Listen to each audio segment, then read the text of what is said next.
Bueno, pues muy buenos días. Esto es Alex García para el canal Artículo 50. Vamos a hacer un pequeño debate sobre teoría monetaria moderna. Ya había habido anteriormente un debate entre Carlos García Hernández y Alfonso Díaz, pero claro, era un debate que versaba más sobre escenarios de salida de la Unión Europea. Entonces, claro, si tú hablas de escenario de salida de la Unión Europea, obligatoriamente vas a hablar de salida del euro. Pero bueno, esta vez va a ser más un debate sobre la validez o no validez o cuánto hay de válido dentro de la teoría monetaria moderna, porque es que, a ver, Alfonso es un conocido y él ya tenía, bueno, Alfonso, que por cierto lo presento, Alfonso Díaz Cerrón, colaborador ocasional de este canal, estudiante recién licenciado de Economía y Administración Pública, que me comentaba que tenía ciertas dudas sobre una propuesta de, no sé si de la TMM, pero de los economistas de la TMM, que es lo de mantener los tipos de interés a cero, como ocurre en Japón, pues Alfonso me comentaba que tenía dudas sobre si eso es aplicable en todos los países, ¿no? Pero es que luego, claro, se ha dado la circunstancia de que he visto que había más divergencias. Además, viene al caso, ¿no? Porque recientemente, hace unas semanas, hubo un pequeño cruce de tweets entre Eduardo Garzón y Santiago Armesilla, ¿no? Sobre el papel de los impuestos, sobre la teoría monetaria moderna. Y bueno, como claro, yo debatiendo, hablándolo con Alfonso, he visto que incluso era crítico con respecto a otras cuestiones como la teoría chartalista del dinero y más cosas, yo he pensado que lo mejor es hacer un debate con una persona que es Stuart Melina Míctimo, que también es colaborador ocasional de este canal, que conoce bien las cuestiones monetarias y bueno. Entonces, ya para ir terminando este preámbulo, yo voy a hacer la palabra. Cada persona va a tener un máximo de 7 minutos para intervenir. Bueno, acá voy a poner un cronómetro cuando toque a alguien hablar y al cabo de 7 minutos va a sonar una musiquita muy, muy chula. Aunque, bueno, se puede dar un tiempo de cortesía de hasta 8, ¿vale?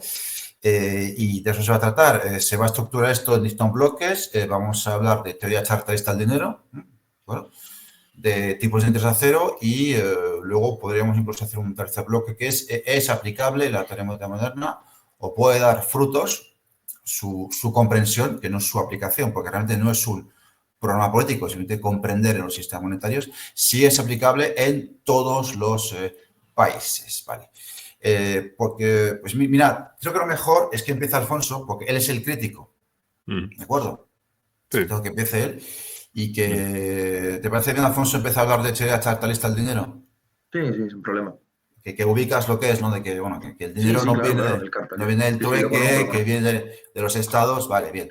Pues, ¿quieres...? Vamos a explicarlo ahora Bueno, mismo y ya empieza, me empieza, encargo yo de empieza. hacerlo así.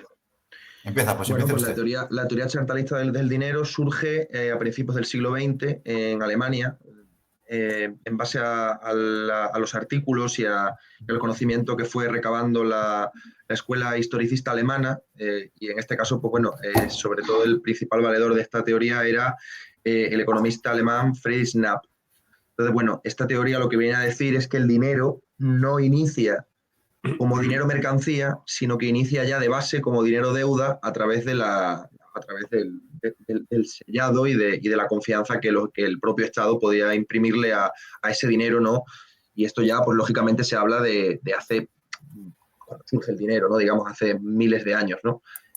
Por supuesto, en una etapa ya de alguna manera u otra civilizatoria o donde por lo menos existieran ciudades-estado, pero donde efectivamente hubiera autoridades centrales y donde hubiera ya algún tipo de administración de la vida política, ¿no? Claro, esta teoría, por supuesto, entra en contradicción con las teorías evolutivas o las teorías de un origen, ¿no? de que el dinero más bien, en todo caso, sería el dinero mercancía porque tenía un valor, ¿no? Y eso se debe a que precisamente hay también muchas fuentes, sobre todo el resto de economistas, porque a la hora de la verdad esto es una teoría que realmente tanto el chartalismo o cartalismo como el neo y postcartalismo pues lo maneja sobre todo la TMM, aunque no solo, porque también es algo que maneja desde sobre todo teorías y concepciones más post-keynesianas de la economía, pero sobre todo es una teoría que ha recogido particularmente la teoría monetaria moderna, ¿no? Claro, entonces hay otras visiones que sería la que yo manejo, la que es la evolutiva, ¿no? Que sería que en realidad el dinero, en un primer momento, surge precisamente, no tanto así, que también, porque lógicamente en un primer momento, sobre todo para, lógicamente, ¿no?, hacer los intercambios con gente de confianza en las localidades o en un mismo territorio, ¿no?, donde la gente tenía un conocimiento lo suficientemente importante de las otras personas y de eso, o sea, no tenía carencia de información, pues sí podían desarrollarse esos trueques entre equivalentes de mercancías y demás. Entonces eso no era difícil. Claro, en todo caso, a lo mejor, si se utilizaba ahí algún tipo de dinero deuda y no tanto dinero deuda, sino sobre todo a lo mejor en todo caso metales preciosos o algún tipo de intercambio equivalente más general, sería sobre todo en aquella época, me refiero, para el comercio internacional, entre comillas, o entre sociedades políticas, más que dentro de una misma sociedad política.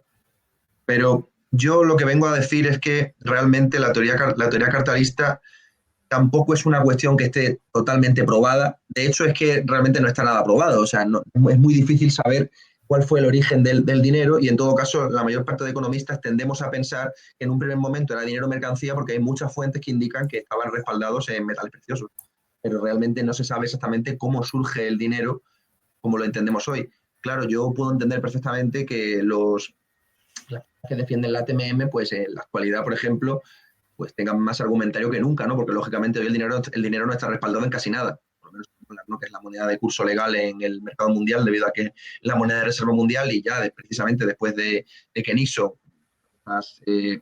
bueno, por esos desequilibrios y de parajustes que generaron los inversores británicos de que cambiaron oro con dólares a un tipo de cambio distinto al que se establecía oficialmente desde Washington, pues lógicamente eso animó al gobierno estadounidense a que ese tipo de cambio ya no tenía sentido y era mejor eliminarlo, ¿no? Y que, bueno, no me acuerdo exactamente cuál era, pero vamos, era como, si era $1, como tantas decenas de onzas, no me acuerdo exactamente, no me acuerdo. 35 no dólares la onza. 35, eso, exactamente, gracias, $35 la onza, justamente, sí.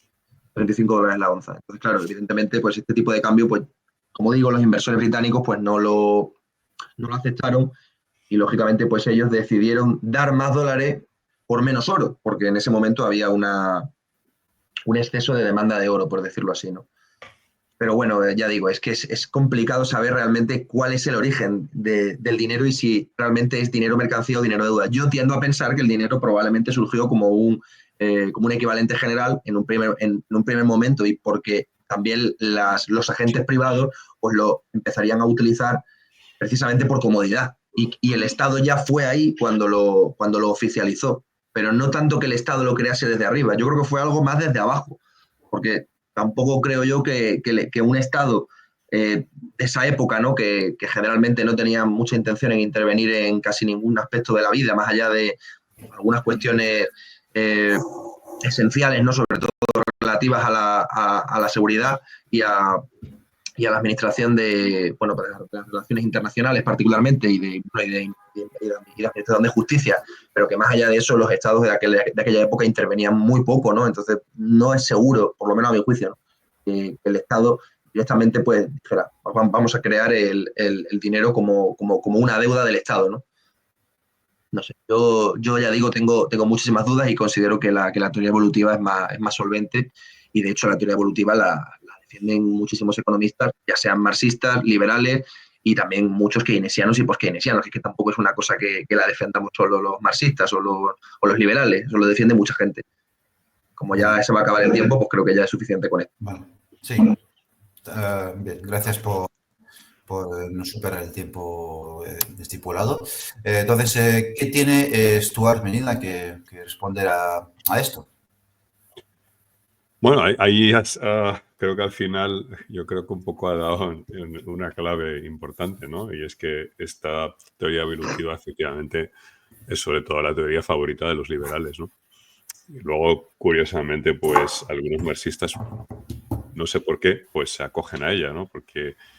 Quizás porque Marx escribió en el siglo XIX y en una época en la que, digamos, predominaba el patrón oro y no había un desarrollo de los bancos centrales y sí que existía dinero privado de los bancos, por cierto, muy propenso a crisis financieras recurrentes, ¿no? Y de muy que crearon muchísima inestabilidad en el siglo XIX.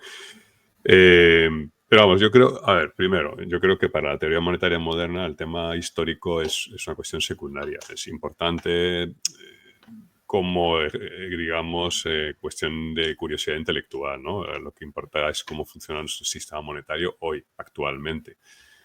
Cómo funcionará hace 6.000 años es relativamente menos importante. Ahora bien, yo, bueno, has citado a Knapp, también yo, el que quiera conocer un poco la teoría cartelista, también debería referirse a Michelines, y Michelines es una persona que hizo pues un trabajo muy interesante. Él no era economista, era jurista, pero tenía mucho interés por la numismática. Y bueno, pues aporta múltiples evidencias históricas y también hay otros autores, ¿no? Pero que se podrían citar como referencias. Y luego, si quieres, te mando un listado de referencias que puedas incluir en el vídeo, ¿no? De otros autores que han explorado la historia del dinero. Lo que sí que sabemos es que el dinero metálico en realidad surge relativamente tarde. Los primeros instrumentos de crédito son los que hemos encontrado en tablillas de acero, perdón, de cerámica de Mesopotamia. Es decir, que ya había alguna autoridad central en Mesopotamia hace 6.000 años que estaba, digamos, generando, digamos, apuntes contables, porque básicamente el dinero no deja de ser un apunte contable en tablillas de cerámica, ¿no? Las primeras monedas metálicas aparecen allá por, creo que son 600 años antes de Cristo. No está muy claro, digamos, tampoco esas monedas, si su valor tenía que ver algo con el contenido en metálico o no. Probablemente aquí hay dos teorías, la metalista y la nominalista, ¿no? Y normalmente el precio, digamos, el valor del dinero superaba el oro con el contenido del metal, ¿no? El contenido intrínseco o el valor intrínseco de la moneda, ¿no? ¿Por qué? Pues porque la moneda sobre todo sirve para liberarse de una obligación tributaria, ¿no? Y desde la creación de los primeros estados en Mesopotamia, en Egipto, ¿no? Los estados lo primero que hacen es establecer un tributo, si no, no habría estado, ¿no? Y ese tributo inicialmente podía saldarse en especie o podía saldarse mediante algún vale, algún cupón, algún tipo de token, ¿no? Que utilizando la palabra inglesa, entregada por el Estado a quienes quería beneficiar de alguna manera, ¿no? En sus políticas de gasto, a mercenarios, a soldados, a qué sé yo, funcionarios reales, lo que queramos, ¿no? Y que permitían, bueno, pues hacer compras en un mercado estructurado también por el Estado, ¿no? Los mercados los estructura el Estado, no surgen espontáneamente. Todas estas nociones de que hay instituciones que surgen espontáneamente, yo tiendo a pensar que vienen de Adam Smith y son predilectas por el liberalismo, porque se trata de minimizar el papel del Estado, se trata de digamos, darle más relevancia y más prestancia a la iniciativa privada, al mercado surgido como espontáneamente, ¿no? Pero que son realmente fantasías que surgen de Adam Smith, ¿no? y de otros autores del siglo XIX. En realidad, cuando uno estudia, por ejemplo, la historia de la reconquista cristiana de la España, ¿no? medieval, pues lo primero que se hace cuando se establece una ciudad es dotarla de unos fueros, y en los fueros se regula minuciosamente el funcionamiento de los mercados, ¿no? Los mercados los instituyen los estados. En estado no hay mercado. Los estados instituyen las medidas, las unidades de cuenta, las unidades de medida, las unidades de peso, las unidades de capacidad, las unidades de... ¿no? Sí, y tiene que haber alguna referencia. Entonces, bueno, yo creo que es un debate un poco secundario para la teoría monetaria moderna. Es interesante, pero es un poco secundario. Lo importante es que nuestro sistema actual no es un sistema de dinero-mercancía. Abandonamos el patrón oro, afortunadamente, ¿no? En 1971 Nixon abandona el sistema de Bretton Woods, bueno, lo condena a la muerte abandonando el patrón oro. Hoy en día no tenemos un sistema de dinero-mercancía y hay que entonces entender cómo se introduce el dinero en la economía. Y evidentemente no hay otra explicación. El dinero lo tiene que introducir, sobre todo el dinero del Estado, lo tiene que introducir el Estado a través de las políticas de gasto público. Y los impuestos tienen una labor básicamente de primero generar demanda por ese dinero y de cancelación o de redención o ¿no? Es la fase final del circuito monetario. También tenemos que hablar, obviamente, del dinero bancario, pero ese dinero bancario, digamos, tiene una paridad 1-1 con la moneda oficial del Estado gracias a, digamos, la labor de los bancos centrales que están dispuestos a respaldarlo, ¿no? Entonces, bueno, si no explicamos cómo funciona el dinero hoy, nos estamos metiendo en debates un poquito secundarios e irrelevantes para el bienestar de la gente, ¿no? Y ese es el debate importante, ¿no? Entender cómo funcionan nuestras instituciones monetarias hoy en día y qué podemos hacer con ese entendimiento para mejorar las políticas económicas. Esto es lo que realmente relevante. Lo otro es una curiosidad intelectual, ¿no? El dinero, has mencionado que el dinero se introduce desde abajo, ¿no? Históricamente, de forma, bueno, pues no. Yo pienso que lamentablemente hay una jerarquía del dinero. El dinero de la cúspide de la jerarquía es el dinero del Estado y luego encontramos otro nivel que es el dinero bancario, que es, bueno, pues que evidentemente permite de alguna forma apalancar ese dinero del Estado, ¿no? Y luego podemos encontrar otros dineros por debajo, las letras de cambio, ¿no? Que existían hasta, ahora ya no se ven letras de cambio, ¿no? Pero o los pagarés, ¿no? De que emiten las empresas, pero que valen tanto, o sea, cualquiera puede emitir dinero, de eso lo decía Hyman Minsky, ¿no? Cualquiera puede emitir dinero, la cuestión es que sea aceptado, ¿no? Entonces, bueno, pues yo podía firmar yo he firmado una letra de cambio hace muchos años, ya no se ven las letras de cambio, estaba emitiendo un título de deuda. Otra cosa es que esa letra de cambio circule, ¿no? Y pueda ser aceptado como dinero, ¿no? Y eso no ocurre salvo que yo tenga un gran prestigio y una gran capacidad de crédito y sea muy conocido en la sociedad, ¿no? Por eso necesitamos instituciones como los bancos y por eso necesitamos... Vale, gracias. Bien, entonces, vale, entonces el cómo surge el dinero históricamente, antropológicamente, vale, pues no es tan importante como entender el funcionamiento del sistema monetario actual. Entonces, vale, vamos a ver si estamos de acuerdo o no estamos de acuerdo. Alfonso, le toca a usted. Entonces, en 2025, entonces, Alfonso, y vamos a tocar un pilar básico de la teoría monetaria moderna. Entonces, el dinero, mejor dicho, o sea, los impuestos, porque es una teoría estatalista, el dinero se impone en una teoría estatal para obligar a las poblaciones, los súbditos, a pagar impuestos con ese mismo dinero o en especie y luego servir también de instrumento de intercambio de mercancías, ¿vale? Pero la base es que se crea el dinero para obligar, para generar desempleo, que lo comentó el otro día Stuart en la introducción de TMM, y obligar a los súbditos a pagar impuestos. Entonces, Alfonso, la razón, o sea, ¿cómo decirlo?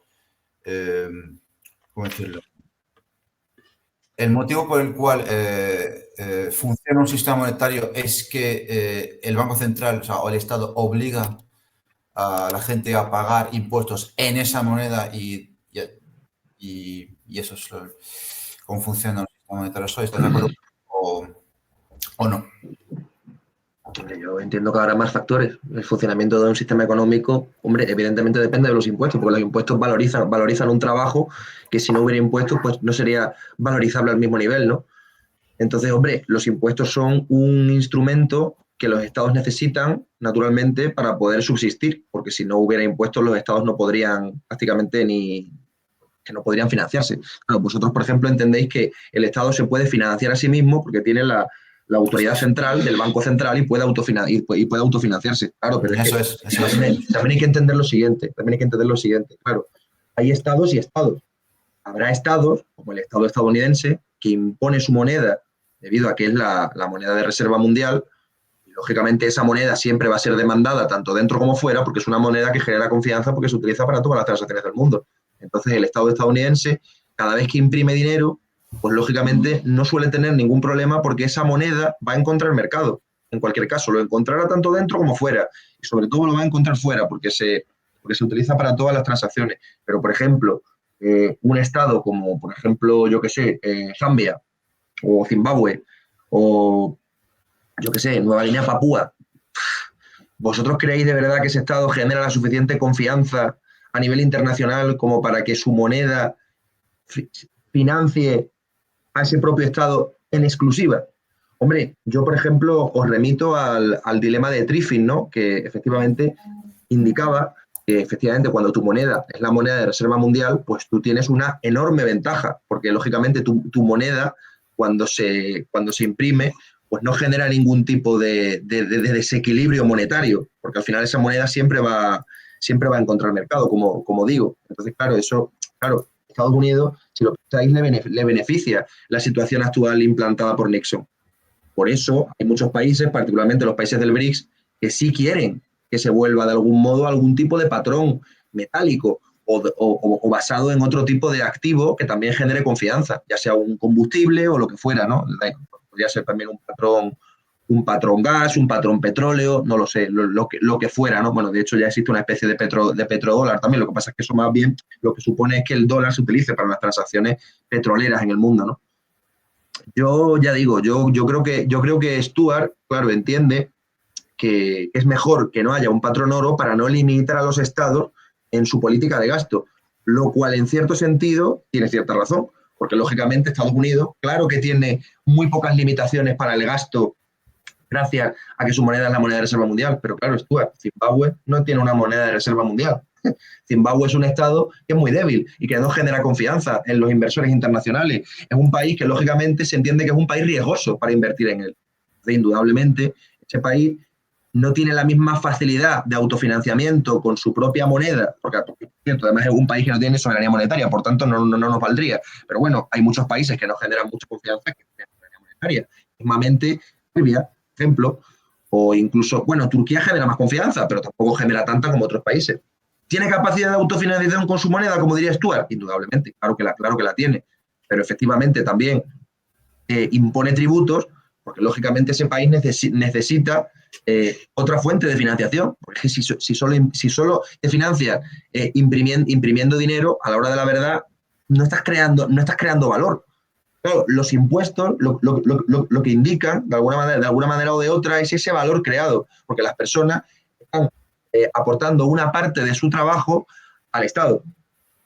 ¿Eso le da valor al dinero? Evidentemente que le da valor al dinero, no cabe duda.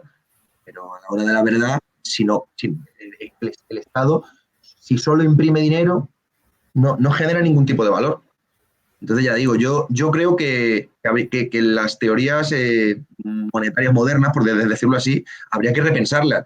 Y ya digo, de hecho, los países que hoy día tienen una visión más crítica con el hecho de que el dólar sea la moneda de reserva mundial, les gustaría volver a algún tipo de patrón, algún tipo de tipo de cambio entre las monedas, la moneda que sea, ya sea el rublo, el yuan o lo que sea, o el euro, con algún tipo de activo valioso que genere confianza a nivel internacional. Y yo eso no creo que sea malo como tal. Es que de hecho, claro, muchos pueden pensar, vale, efectivamente en el periodo de entreguerras también se eliminó el patrón oro porque se necesitaba financiar porque los países necesitaban autofinanciarse y precisamente si existe un patrón, pues hay más limitaciones para poder autofinanciarse. Por eso, lógicamente, se opusieron a mantenerlo y no se mantuvo durante el periodo de entreguerras, cierto. Pero, obviamente, eso también supone que, de nuevo, esa expansión económica está basada no tanto en una generación de valor previa, sino a lo mejor en mucha deuda emitida, lo que puede generar también a futuro grandes problemas económicos. Vamos a dejarlo por aquí porque es que si no me voy a extender demasiado, pero vamos a dejarlo por aquí, que intervengas tú y si quieres luego vuelvo yo a intervenir, para que le dé tiempo también y se pueda acordar de lo que yo he dicho. Pues muchas gracias porque efectivamente hemos tocado el medio de la cuestión. Yo antes, igual no me expresé muy bien, pero yo quería ir al fundamento, que es que la teoría monetaria moderna dice los impuestos son necesarios, fundamentales, pero no financian el gasto público. Entonces, el argumento de Alfonso es que, claro, eso lo puede hacer Estados Unidos porque su moneda es la moneda de reserva internacional para el intercambio, bueno, igual no al 100% de los intercambios comerciales, pero gran parte de ellos es la moneda de reserva internacional. Entonces, si Estados Unidos sí puede imprimir lo que quiera porque su moneda va a ser siempre demandada, en cambio, no tanto Zimbabue o Papúa Nueva Guinea. Y luego, bueno, se ha tocado el tema de que lo que dice la teoría moderna, que es lo que intenté explicar antes, que dice que el Estado no se financia con impuestos, sino con la creación monetaria a través del Banco Central. ¿Qué es lo que tiene que contestar Stuart a esto? Sí, yo creo que se ha aludido, no sé, a lo mejor es un reconocimiento de que la teoría monetaria moderna está en lo cierto en los estados modernos, ¿no? De que realmente el Estado digamos, no tiene una limitación financiera. El Estado que tiene soberanía monetaria, ¿no? Un Estado que bueno, pues en su espacio de control, ¿no? Es capaz de imponer un tributo a la población, ¿no? Bueno, pues no se está financiando realmente. O sea, es que hay una cierta tendencia a igualar al Estado con otros agentes económicos de la economía, y es que eso es un sinsentido. Los Estados son los monopolistas en la emisión de la divisa y realmente dentro de su espacio de control, evidentemente, pues si son capaces de imponer un Estado que no sea un Estado fallido, obviamente, estamos hablando de un Estado que está en una guerra civil, ¿no? Como la España de la República durante la Guerra Civil, vimos como la peseta republicana se fue perdiendo valor a medida que iban perdiendo la guerra. Vale, pues evidentemente ese Estado estaba desapareciendo, estaba extinguiendo, ¿no? Desafortunadamente, ¿no? Pero un Estado que tenga un mínimo de instituciones que operen, y ya la mayoría de los Estados, con mayor o menor fortuna, pues tienen instituciones y son capaces de recaudar tributos y imponerlos a la población. Otros con más eficacia, otros con menos eficacia. Por lo tanto, siempre hay una demanda mínima de la demanda del dinero del Estado, que es por lo menos tiene que ser igual a la carga tributaria, ¿no? A los impuestos que recaen sobre la población. Esa es la demanda mínima de dinero. Entonces, bueno, eso quiere decir que evidentemente el Estado no se tiene que financiar, no tiene que buscar dinero porque tiene la capacidad de crearlo. Tiene un banco central. Los bancos centrales son los que crean hoy el dinero en todos los países contemporáneos. Negar eso sería, porque yo creo que Alfonso tampoco lo está negando. Yo creo que el Banco Central Europeo, la Reserva Federal, el Banco Central de la República Argentina, el Banco de China, todos ellos crean dinero, lo sabemos, lo hemos visto, lo hemos vivido durante las pandemias. O sea, discutir esto sería ya absurdo. Entonces, yo creo que los debates, yo creo que lo ha pasado a otros debates, porque yo creo que está claro que los Estados, si crean el dinero, no necesitan financiarse. Tampoco tienen necesidad de emitir deuda pública, ¿no? Que bueno, no sé si vamos a entrar en ese tema de la deuda pública, pero no tienen ninguna necesidad. Eso es un atavismo de la era del patrón oro, ¿no? De realmente podríamos vivir perfectamente sin las emisiones de deuda pública, sin emisiones de bonos del Tesoro, sin emisiones de letras del Tesoro, y simplemente dejar que los bancos asuman que tienen ahí un nivel de reservas que es el que se queda remansado en la economía, ¿no? Me parece que de alguna forma estás reconociendo también que el patrón oro y otros patrones más pintorescos como el patrón gas pues son instrumentos básicamente para limitar la acción del Estado. Por tanto, son por supuesto las opciones favoritas de los austríacos, de los liberales, ¿no? Porque son los que tienen mayor fobia al Estado y quieren evidentemente impedir que el Estado tenga capacidad económica, ¿no? Entonces me parece que bueno, ahí hay un reconocimiento también implícito de por qué debemos rechazar el patrón oro. Incluso, entonces, o sea, me parece un poco pintoresco afirmar que un país como Zimbabue se podría beneficiar de alguna manera de un patrón oro o de un patrón gas. No sé en qué medida eso beneficiaría a Zimbabue o a cualquier otro. Lo estamos viendo en los países del Franco CFA, en el noroeste de las antiguas colonias francesas, ¿no? Del África noroccidental, y África central, que están funcionando bajo el patrón euro, es decir, básicamente no tienen moneda propia, tienen un patrón, ¿no? Euro, vamos a llamarlo así. Eso impide su desarrollo. Llevan décadas de desarrollo, digamos, salvo aquellos que sean exportadores de petróleo. En general llevan décadas sin ser capaces de generar sus propias instituciones de crédito o instituciones de crédito eficaces para fomentar el desarrollo de sus economías. Y recomiendo leer a Ndongo Sabasila, que es, por cierto, fue miembro de la Fundación Rosa Luxemburgo, es un economista marxista, y explica fenomenal, y a partir de la teoría monetaria moderna, por qué el Franco CFA contribuye a lastrar el desarrollo de estos países. Cuando hablamos hipócritamente en Europa de que hay que ayudar a estos países a desarrollarse para que no vengan migrantes africanos a nuestras tierras, pues la primera recomendación que yo haría es deshacerse del Franco CFA y que pudiera cada uno introducir su propia divisa, ¿no? Curiosamente me hablas de los países BRICS. Los países BRICS, que tan no era Rusia por la situación de la guerra con Ucrania, son los principales responsables, o uno de los principales responsables de esa hegemonía y los principales causantes de ese dilema de Triffin. ¿Qué quiere China? China quiere dólares. China tiene $1 billón. Sí, eso no se puede negar. ¿Qué modelo de desarrollo económico tiene China? Es un modelo mercantilista de exportación de mercancías a Estados Unidos a cambio de apuntes contables en la Reserva Federal. Eso es lo que recibe China a cambio, ¿no? Es el principal sostenedor del privilegio del dólar en este momento, lo cual le viene de perlas a Estados Unidos. Evidentemente, otros países cuya moneda no sea de reserva pues van a tener una restricción externa un poco más rigurosa. Evidentemente, Zimbabue, la moneda Zimbabue no la quiere China, por tanto, pues tendrán acceso a menos productos fabricados en China y tendrán una restricción externa un poco más fuerte. No vamos a negar que hay una restricción externa, pero evidentemente no lo vas a arreglar.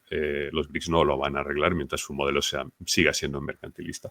Me ha sorprendido que digas que el Estado que cuando imprime dinero y gasta no está creando valor. Yo, perdona, pero disiento completamente de que el Estado en sus políticas de gasto no cree valor. O sea, decir que construir autopistas, escuelas, hospitales, el sistema sanitario, o sea, realmente un Estado moderno, un Estado, los Estados más prósperos del mundo son estados donde son países donde los Estados tienen unas políticas de gasto público y de inversión pública muy potentes. O sea, sinceramente, yo creo que Sudán del Sur, que tiene probablemente uno de los estados más depauperados y más ineficaces del mundo, no es un estado próspero precisamente. Lo que nos encontramos es que los países más prósperos son aquellos que tienen estados que efectivamente crean una población educada, una población sana, buenas infraestructuras, etcétera, etcétera. Entonces, decir que hoy en día, me parece que esto también es un concepto que viene un poco del liberalismo, ¿no? Que los estados no crean valor, pues a mí es una cosa que me chirría y me choca muchísimo. O sea, esta idea que todo el valor lo crea el sector privado, lo siento, no puedo estar de acuerdo. Solo un apunte, yo no dije que no crease valor el Estado por imprimir dinero en todos los casos. Yo dije que el Estado, solo por el hecho de imprimir dinero, no va a crear valor. Bueno, pues precisamente como me has interrumpido, simplemente, añado, vale. muy brevemente. Hay que entender que los estados meten el dinero en la economía mediante sus políticas de gasto público, y eso implica o incluye la construcción de infraestructuras, ¿no? Por ejemplo. Pero sí, bueno, eso está claro, eso está claro, Stuart, pero no podemos negar también que... Vamos a volver a la disciplina de... Es que como por el tiempo que llevamos, para mi juicio, bastante rápido. Estamos tocando los temas que hay que tocar, estamos avanzando bien. Sí. Parece que podemos darle otra vuelta más a esta temática claro. Y que, vamos a ver, que quede claro realmente si... a ver, porque yo ahí no estoy tratando mal partido. La cuestión es que yo creo que se piensa que... por parte de algunos, que por hecho que un país tenga soberanía monetaria es que puede lograr milagros. Vamos a tratar de averiguar si lo que logra China con la creación monetaria lo puede lograr, o sea, no va a lograr lo mismo, pero que vamos a ver si tratar de ver si Zimbabue o Papúa Nueva Guinea pueden desarrollarse, podrían, si siguiesen los preceptos de la TMM. Pero bueno, Alfonso, si quieres responder a lo que dijo Stuart.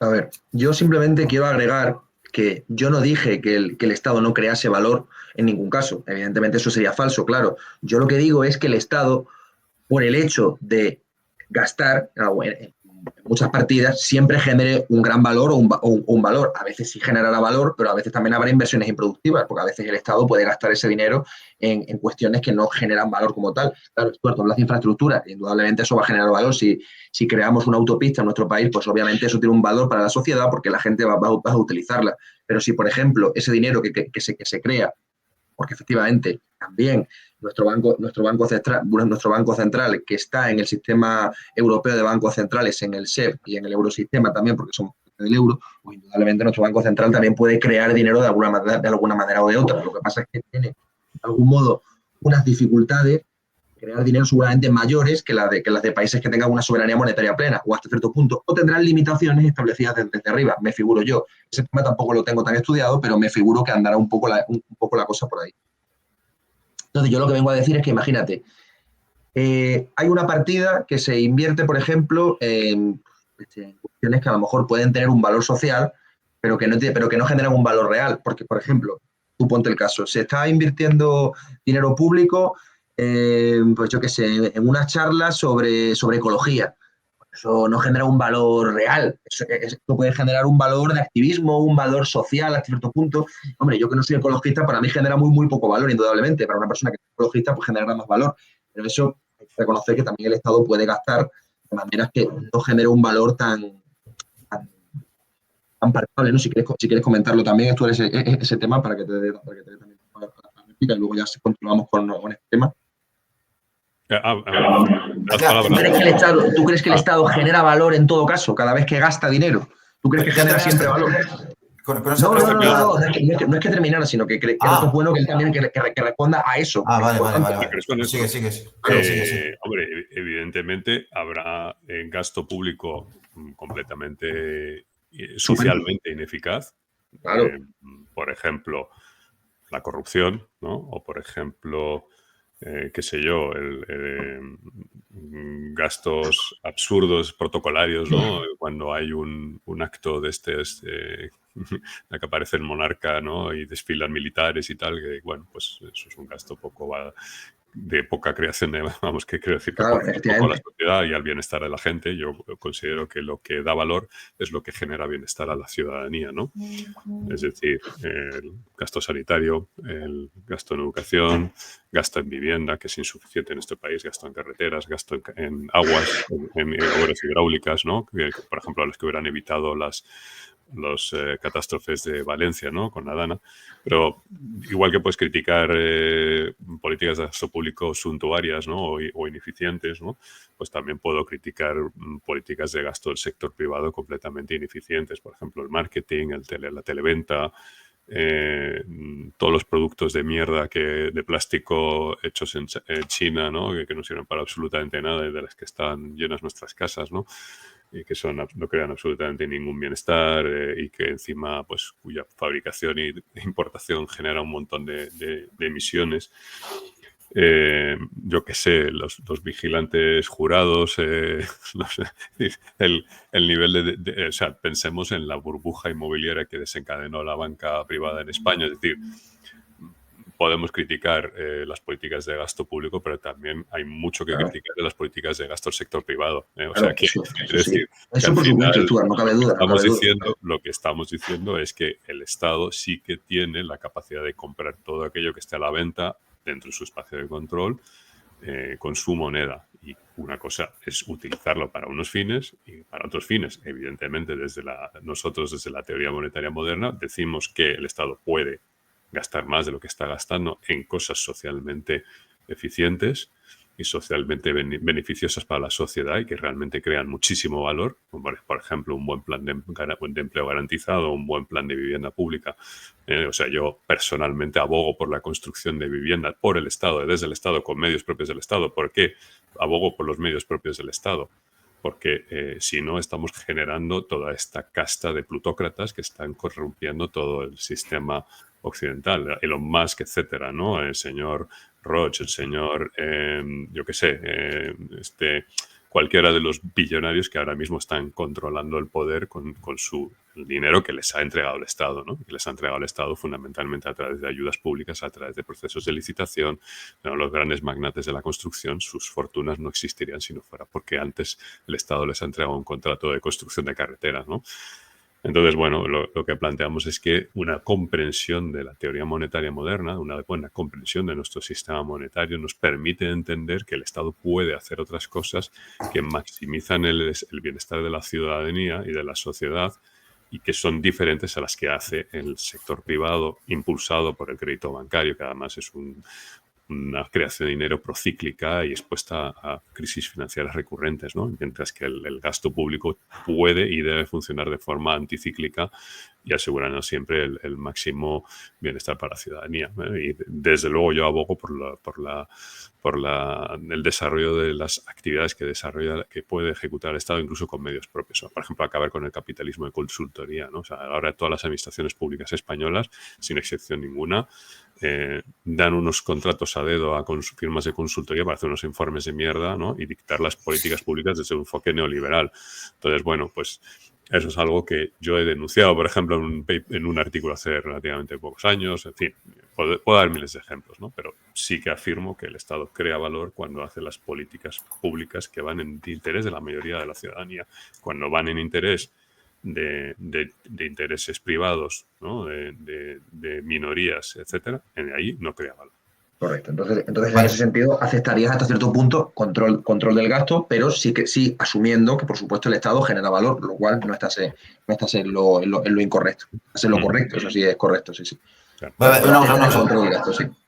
Una cosa, entonces, Alfonso, vas a retomar la palabra.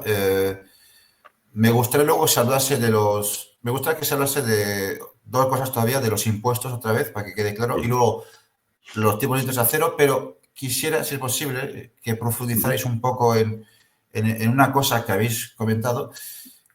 El otro día, cuando Stuart hizo su presentación con el PowerPoint en este canal sobre la teoría monetaria moderna, claro, yo llegué a la conclusión, y por eso me costó mucho entender por qué la TM me dice que es mejor ser un importador neto que un exportador neto, pero al final lo entendí. Claro, la riqueza no es realmente el dinero, la riqueza es este micro, la riqueza es este móvil, esta casa donde vivo, esta ropa, eso es la riqueza. Y digamos que el dinero es lo que permite movilizar los recursos para que se cree esa riqueza.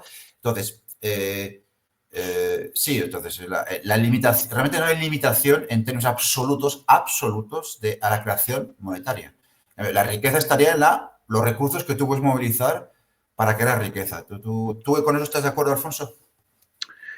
Vamos a ver, yo quiero hablar también del asunto de ser importador neto o ser exportador neto, porque es un tema también muy interesante. Sí, claro, tócalo. Yo puedo entender que vosotros, claro, vivís en un país más desarrollado donde el consumo, bueno, nosotros vivimos todos en este país, por supuesto, pero bueno, hablando de vosotros en concreto, ¿no? Podéis pensar... No te oigo bien, no sé si soy yo. A veces te corta, pero... ¿Se me corta?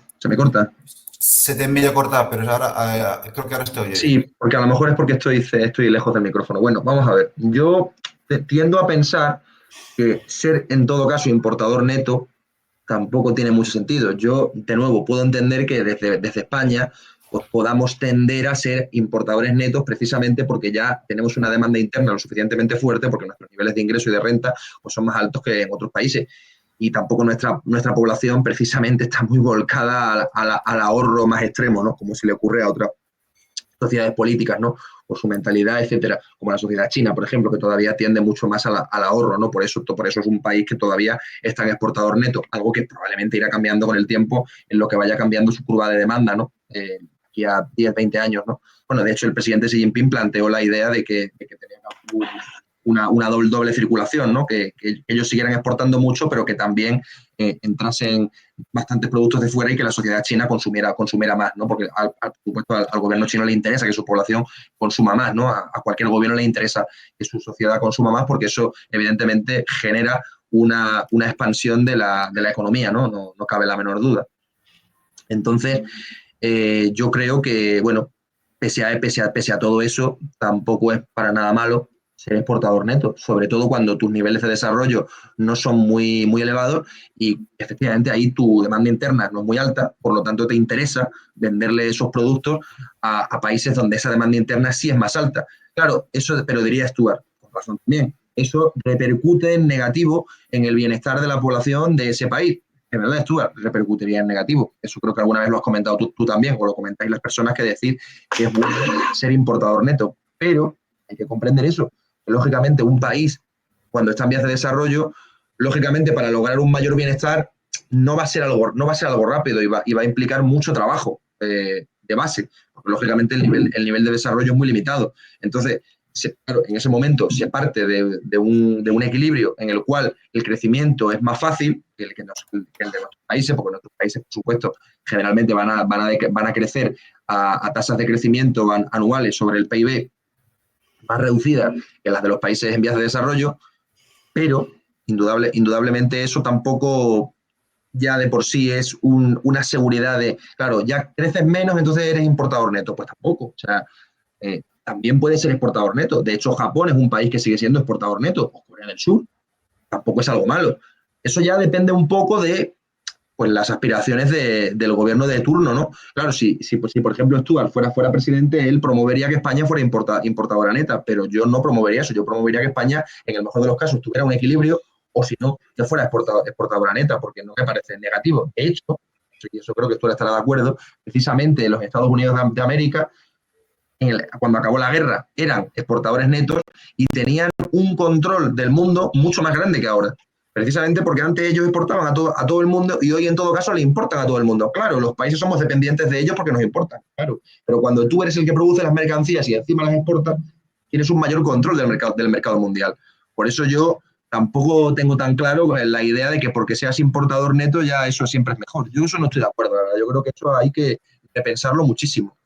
Yo creo que según las aspiraciones de cada gobierno, pues se puede tender a una posición u otra, aunque yo creo que tampoco es negativa el equilibrio, o sea, que se importe más o menos lo mismo que se exporte, porque cuando ya hay un nivel, como digo, de desarrollo de la demanda interna elevado, pues es normal que se pueda importar mucho, es lógico, y además de hecho a la población le repercute positivamente, porque lógicamente cuando se importan ciertos bienes, pues los salen más baratos, ¿no? que cuando, bueno, no siempre, claro, hay bienes que salen mucho más caros, ¿no? Cuando se importan, depende del bien que estemos hablando, ¿no? Pero hay bienes en concreto que sí salen mucho más baratos porque el propio país no le sale a cuenta producirlo porque no tiene la infraestructura para producirlo en tanta cantidad, ¿no? Entonces, bueno, yo ya digo, yo eso no estoy de acuerdo y creo que eso hay que repensarlo, como digo, o sea, y que no es nada negativo que tu país sea exportador neto, de hecho eso te da un control mayor del mercado mundial. Vale, gracias otra vez, Alfonso, por respetar el tiempo estipulado. Bueno, pues mira, Stuart, me parece que deberías contestar sobre el tema este de ser importador neto, exportador neto. De hecho, creo que ahora España es exportadora neta, de hecho, confírmalo después si puedes. Y luego vamos a hablar de tipos de interés a cero y me gusta que el tiempo que nos quede, que retocáramos un poco el tema de los impuestos, porque para que a nuestros espectadores le quede claro. Venga, Stuart. Efectivamente, España es exportadora neta desde la crisis de 2010-11 y esa situación, bueno, pues fue resultado de las políticas que propuso la Comisión Europea y los neoliberales, ¿no? Son las políticas que nos han impuesto y a la que nos ha obligado el Banco Central Europeo y la Comisión Europea y los economistas neoliberales, ¿no?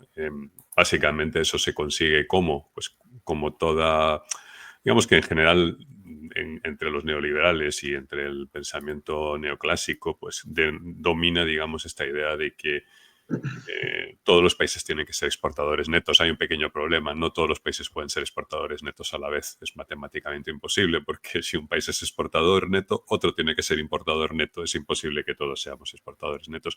Y lamentablemente, al fomentar el mercantilismo a escala planetaria, lo que llamábamos, esto lo llaman en inglés las políticas de beggar thy neighbor, ¿no? De aprovecharse del vecino, pues son políticas que aplica todavía China a escala masiva, la aplica Japón, la aplica Alemania, la aplica la Unión Europea, y son políticas que solo son posibles a base de aplicar políticas de represión salarial, ¿no? Es decir, pues por ejemplo en España, pues creando una tasa de desempleo masiva tan descomunal que la gente no se atreve a reivindicar mejoras salariales, ¿no? O en el caso de China, pues prohibiendo a los sindicatos o cohibiendo, digamos, que haya acción industrial, ¿no? Haya acción de sindicatos, ¿no? O, por ejemplo, segregando a la población rural de la población urbana para que no compitan por los buenos puestos de trabajo en el sector, en la ciudad, ¿no? Entonces, quiero decir que los modelos de exportación neta, si estuviéramos en un mundo ideal, pues los estados tratarían de maximizar el bienestar de su ciudadanía y no tratarían de reprimir las importaciones y favorecer las exportaciones. El modelo mercantilista, al fin y al cabo, pues sobre todo beneficia a los capitalistas, ¿no? Beneficia a los empresarios porque las exportaciones les permiten acceder al ahorro, ¿no? Has dicho antes que la población china ahorra mucho y que por eso exportan mucho, ¿no? En realidad es al revés, o sea, es la exportación china la que genera los activos financieros que se llaman ahorro, ¿no? Porque básicamente es un registro contable, es decir, si China tiene un superávit comercial es y Japón tiene un gran superávit comercial. Eso es lo que explica que Japón tenga... También es verdad que en Japón ayuda mucho también el déficit del Estado a que la población japonesa sea una de las más ahorradoras del mundo. No es porque los japoneses sean especialmente virtuosos, simplemente es que digamos, por el equilibrio o la identidad de balances sectoriales, necesariamente, si Japón exporta mucho y su gobierno tiene un gran déficit, el sector privado tiene unas altísimas tasas de ahorro. No es que sean especialmente virtuosos, ese es otra cosa, otro fenómeno que está en juego, ¿no? Yo recomiendo, por ejemplo, el seguir a Michael Pettis, que es muy crítico del modelo mercantilista, ¿no? Porque es un modelo que no maximiza el bienestar para todo el planeta. Yo no es que abogara por que seamos importador neto. Yo lo que abogaría es por maximizar el bienestar de la población, y eso significa acceder al máximo de producción de bienes, tanto domésticos como obtenidos en el exterior. O sea, yo lo que creo es que si sale un contenedor de Barcelona lleno de SEATs, vuelva lleno de, yo qué sé, de televisores de pantalla plana, no venga vacío, ¿entiendes? Un poco eso es lo que le pasa a Corea del Sur, que exporta materias primas y exporta productos acabados con mayor valor añadido. Bueno, pues ahí están trabajando los coreanos horas y horas, ¿no? Para recibir un salario mucho menor del que les correspondería. Es decir, hay una apropiación del valor, ¿no? del trabajo de los coreanos, ¿no? También hay una apropiación del valor de los españoles, ¿no? El valor creado por los trabajadores españoles que se entrega al resto del mundo, ¿no? Ese es el coste real, ¿no? De acceder a las importaciones son nuestras exportaciones, son las horas de trabajo que hemos puesto montando SEATs o recogiendo naranjas en Valencia, o qué sé, en la huerta murciana, o en el plástico de Almería, o qué sé yo, en Gamesa, ¿no? Horas y horas fabricando componentes para molinos de viento para que se disfruten en otro lugar del mundo y nosotros sigamos con salarios de mierda, ¿no? Porque esta es la realidad de los españoles hoy en día. Tenemos unos salarios de mierda que son lo que hacen posible este modelo de exportación, de exportación neta, y que, en definitiva, pues permiten que los capitalistas españoles obtengan grandes beneficios, ¿no? Esto lo entendió muy bien Rosa Luxemburgo, lo entendió muy bien Mikhail Kalecki y otros grandes economistas marxistas que, bueno, parece ser que se han olvidado, los de España se han olvidado de las lecciones de Rosa Luxemburgo y la relación entre las políticas imperialistas relacionadas también con el aseguramiento de control de mercados exteriores para bueno, pues incrementar los beneficios de los capitalistas, ¿no? Entonces, bueno, mi crítica a esta predilección por el modelo exportador neto viene por ahí, ¿no? Que se basa básicamente en la explotación para que los empresarios tengan mayores beneficios. No se trata de generar un mundo donde haya un equilibrio, donde, digamos, Estados Unidos pueda beneficiarse su comercio con China con un mayor volumen de exportaciones a los chinos a su vez. Los chinos no quieren eso, los chinos quieren apuntes contables en la Reserva Federal, no quieren productos made in USA. Entonces, bueno, esto beneficia a Estados Unidos. Trump tampoco lo entiende, ¿no? Y Elon Musk tampoco lo entiende, y ahora quieren poner unos aranceles brutales a los productos fabricados en China. Bueno, allá ellos. Eso va en detrimento de la calidad de vida de los Estados Unidos, de los estadounidenses, ¿no? Que tendrán que pagar más dinero para importar un coche eléctrico de China o qué sé yo, o comprar una pantalla plana de Corea del Sur, ¿no? Nada más. Yo sí agregaría que yo los datos de que somos un país actualmente exportador neto no los tengo. Sí que sé que los últimos... Sí, somos exportadores. Yo te digo, yo veo aquí en esta página que en el año 2023 hubo un déficit comercial de 43.762 tienes que añadir la balanza de servicios y la cuenta corriente. O sea, lo que importa es la balanza de servicios. España es exportadora neta. Entiendo que está. O sea, yo creo que ahora mismo, en todo caso, Stuart, seremos exportadores netos en cuenta corriente, pero por cuenta financiera, pues, si se suma... Por cuenta corriente, la cuenta financiera es otra cosa. Por cuenta corriente, claro, somos exportador neto, eso incluye y por cuenta de capital, no. Entonces, empecemos, el turismo es una exportación. Sí, eso por supuesto. Es claro, un servicio que se presta al resto del mundo. Pensemos en la incomodidad que representa... Perdona, porque aquí me está avisando también el reloj de que... Pero bueno, ya había terminado. Pero pensemos en la incomodidad que representa para los españoles. Yo soy el primero que me quejo de ello, de ir a nuestras playas y encontrarlas atestadas de turistas, ¿no? es un coste real y a mí no me beneficia nada ir al centro de Madrid y encontrarlo saturado de turistas, no me beneficia absolutamente nada.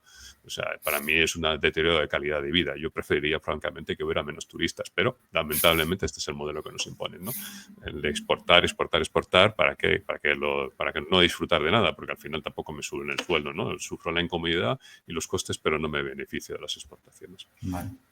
Bueno, si lo puedes pasar, se agradece, no sé de dónde, porque yo, en general, todos los que tengo aquí, Vale. aquí solo hay déficits. Esto lo cuenta, datos macro, no sé.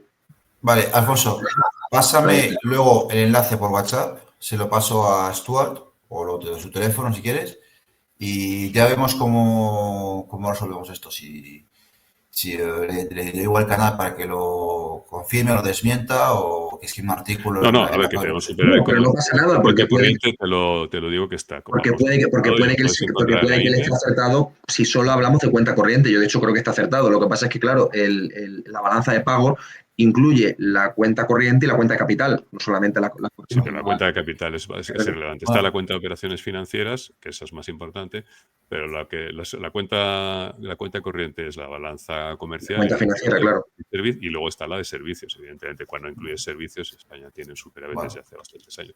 Tampoco eso es creíble, eso es creíble. Ahí no digo que no. La balanza comercial, o sea, de bienes, tampoco es tan deficitaria y muchas veces también ha sido positiva. O sea, yo no soy para nada, digamos, yo no compro este discurso de que España no exporta nada, porque es una de las economías más mayores. Eso sería falso, ¿eh? Además hay que decir... mayores exportadores del mundo.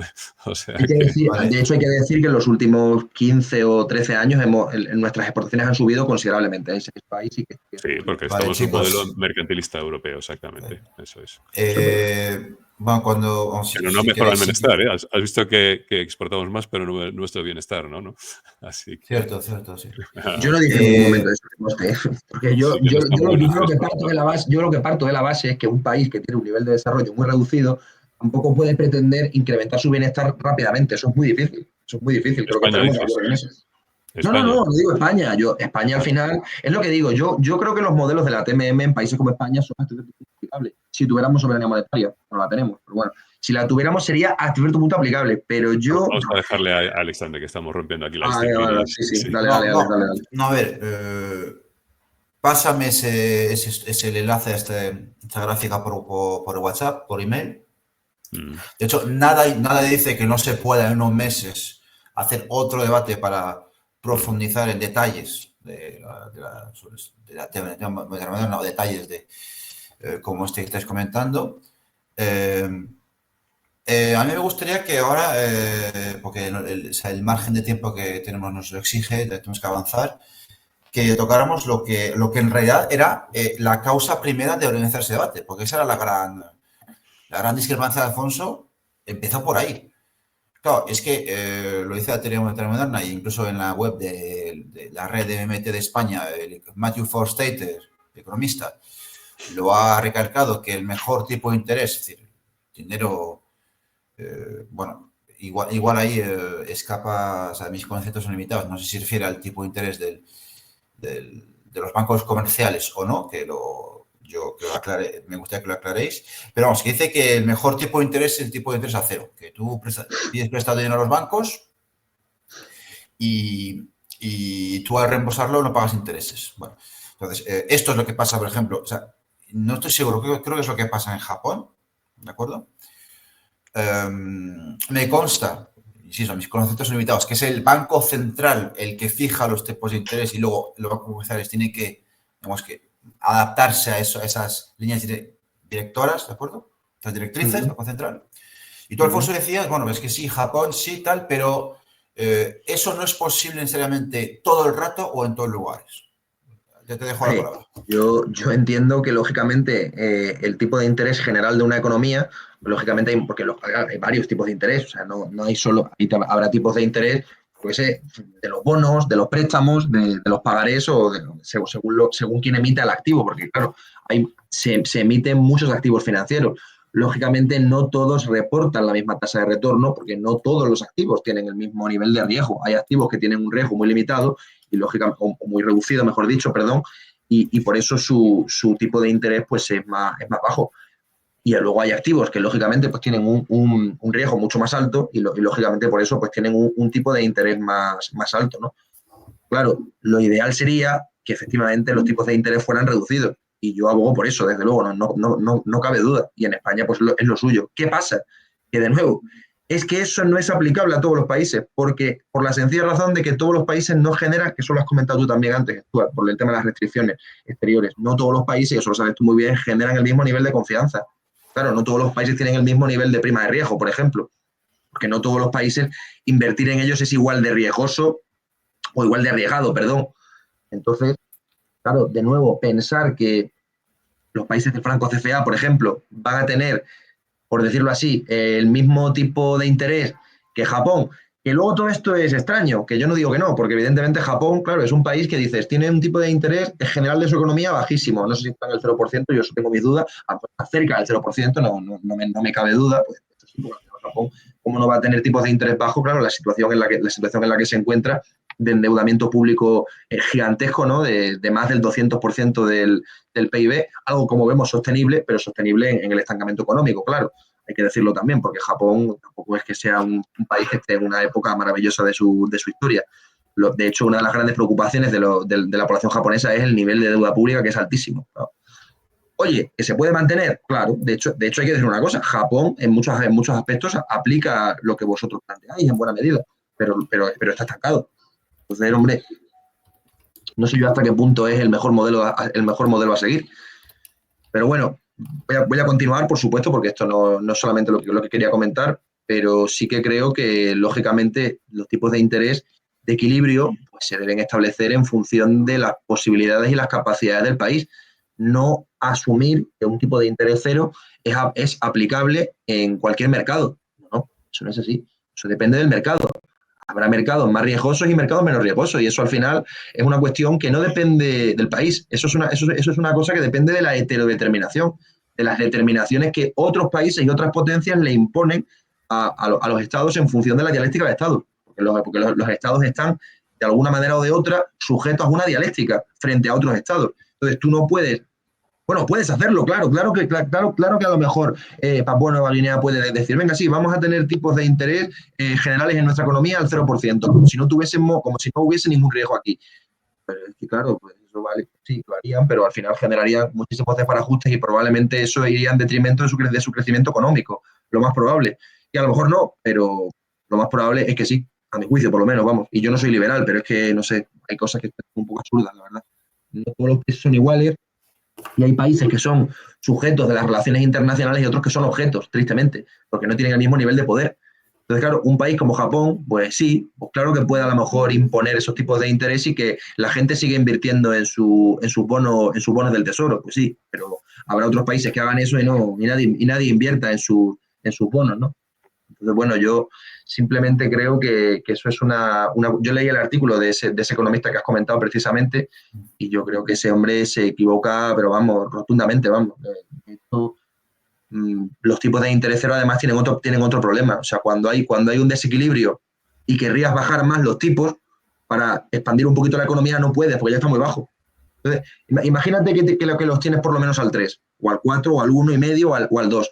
Pues si hay un desequilibrio económico y te interesa ampliar la curva de demanda, puedes reducir los tipos de interés para expandir la economía y que el precio del dinero y que los precios de los préstamos se reduzcan y que la gente entonces se pueda endeudar más y los inversores puedan invertir más y eso condiciona que la economía se expanda. Claro, eso puedes hacerlo, pero si los tienes a 0 o al -1 o al menos 0,5, no, es que si los bajas más, sí, claro, los puedes seguir bajando, pero es que al final ya cuando bajas de 0 ya es que no, ya no es una cuestión de que se te reporte por adquirir ese activo financiero emitido por otra entidad, sino que encima tienes que pagar tú.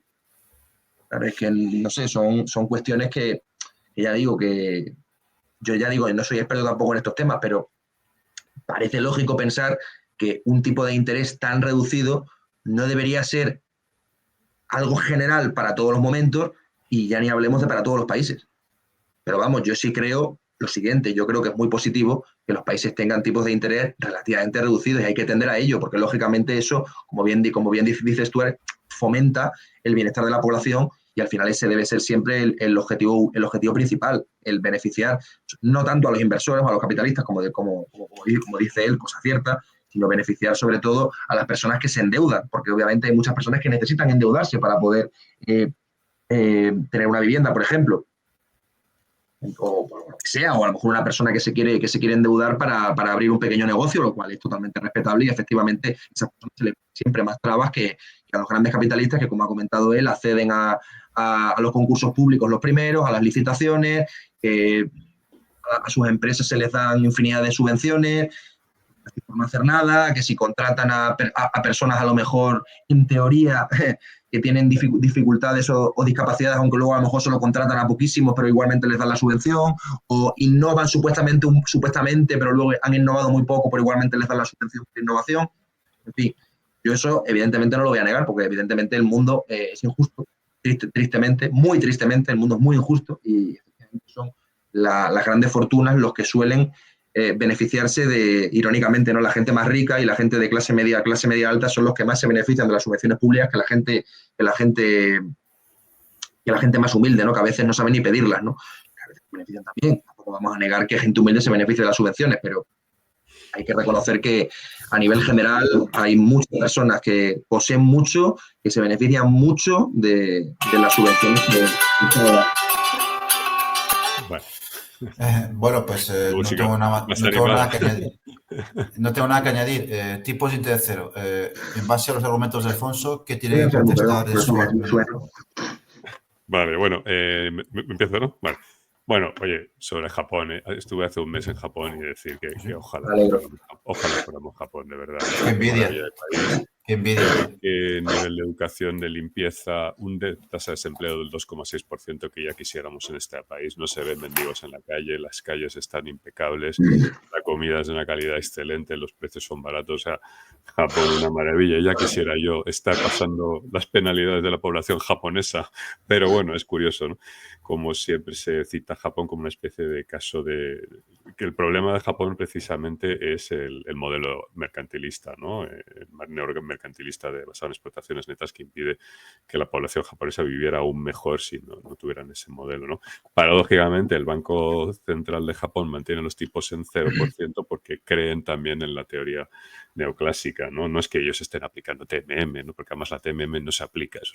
Habría que dejar de hablar o dejar de usar la expresión aplicar la Importante TMM. eso. La TMM es una teoría, no es como decir, no, es que la relatividad, la teoría de la relatividad general aplica o no aplica según los planetas en los que estés. No, pero a ver, la teoría de la relatividad general o explica el universo o no lo explica. Un poco la teoría monetaria moderna, pues también la que trata es de explicar el sistema monetario y las instituciones, ¿no? que incorporan ese sistema. Entonces, vamos a ver, lo que estamos diciendo, y esto es importante decirlo, no es que nosotros digamos que el tipo de interés cuanto más bajo mejor, porque así fomentamos la economía. De hecho, rechazamos ese postulado. Ni siquiera creemos que tener los tipos de interés en el 0% vaya a fomentar el crecimiento económico, porque ahí hay un debate entre economistas neoclásicos y post-keynesianos, ¿no? Los neoclásicos abogan por la política monetaria, la dominancia monetaria, y nosotros abogamos por la dominancia fiscal. Es decir, nosotros pensamos que la política monetaria es inútil, no sirve para absolutamente nada más que para generar rentas a favor de quienes ya tienen dinero, ¿no? O sea, nosotros decimos que subir los tipos de interés por encima de cero es básicamente una renta básica para billonarios, ¿no? Eso está fenomenal para los ricos, pero realmente no hace absolutamente nada por la economía. La prueba es que Japón lleva 20 y tantos años o más con tipos de interés cero y no pasan. Y no hay una aceleración del crecimiento, ni mucho menos. Europa, durante el periodo que siguió la crisis del euro hasta el año pasado, estuvo con tipos de interés cero y la economía no crecía ni despegaba, ¿no? O sea, es decir, la política monetaria, con lo cual si se quedan en cero, pues ese argumento que tú utilizabas de tener margen para hacer políticas monetarias, pues que nosotros decimos que es que da igual, es que preferimos que se nos olvidemos de la política monetaria porque nos parece una herramienta bastante inútil, igual que nos parece inútil que el Banco Central Europeo te suba los tipos de interés el año pasado o el anterior fue, ¿no? Me parece que fue el año anterior cuando empezaron, porque querían combatir la inflación cuando era una inflación importada, ¿no?, en los precios del gas y una inflación generada por cuellos de botella logísticos, con lo cual la política monetaria no servía absolutamente para nada allí, ¿no? Entonces, no, lo que decimos básicamente en la teoría monetaria es que en un sistema de moneda fiduciaria que no está basado en patrón oro, el tipo de interés natural, ¿no?, volviendo a esta tasa de interés natural, que es un concepto neoclásico, pero el tipo de interés natural, es decir, es cero. ¿Por qué? Pues porque el Estado crea el dinero cuando gasta y se llena, digamos, el sistema bancario de reservas bancarias, es decir, cuentas en el Banco Central. Por tanto, si aumenta el déficit, contrario a lo que dicen los neoclásicos, por cierto, si aumenta el déficit, estás aumentando las reservas que entran en el sistema bancario y, por tanto, el tipo de interés interbancario tenderá inexorablemente a 0%, ¿no? Y esa es la realidad observada, ¿no? Entonces, para que los tipos de interés no se queden en el 0%, que sería la tasa a la que tendería naturalmente el interbancario en nuestro sistema monetario, se crean estos instrumentos de deuda pública que sirven para que aquellos que tienen excesos de reserva los aparquen, ¿no?, en otras cuentas también en el Banco Central. Tampoco luego hay tanta diferencia entre la deuda pública y las cuentas en el Banco de España, ¿no? Son básicamente lo mismo, son apuntes contables en un ordenador del Banco de España. Pero lo que decimos es que esos títulos de deuda se emiten ¿para qué? Pues para que el tipo de interés esté por encima de cero. Nosotros decimos que eso no sirve para absolutamente nada.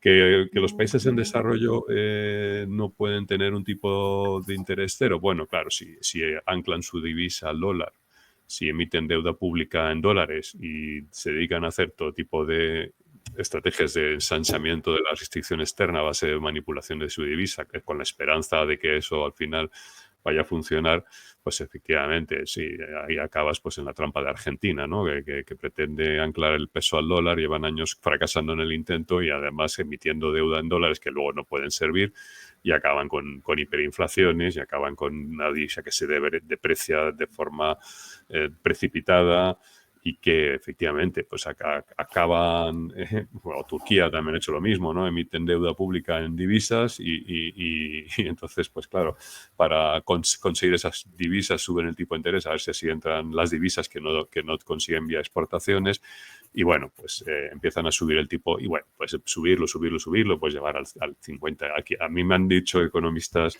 estructuralistas argentinos que habría que poner el tipo de interés en el 500% en Argentina, como si eso fuera a arreglar el problema, ¿no? Es un problema de los países en desarrollo, es un problema básicamente de políticas monetarias desacertadas, de empeño en anclar sus divisas al dólar y emitir deuda pública en dólares, ¿no? Pero vamos, que es sostenible un tipo de interés cero en el mercado interbancario. Obviamente luego hay otros tipos de interés, evidentemente, pero de referencia es el interbancario, pues claro, está demostrado.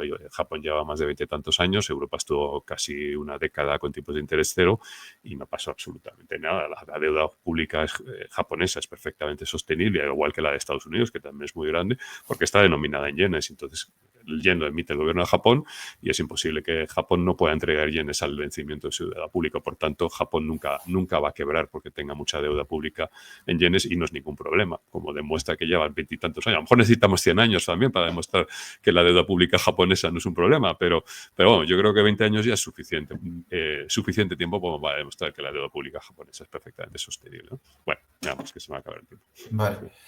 Bien, gracias. Sí.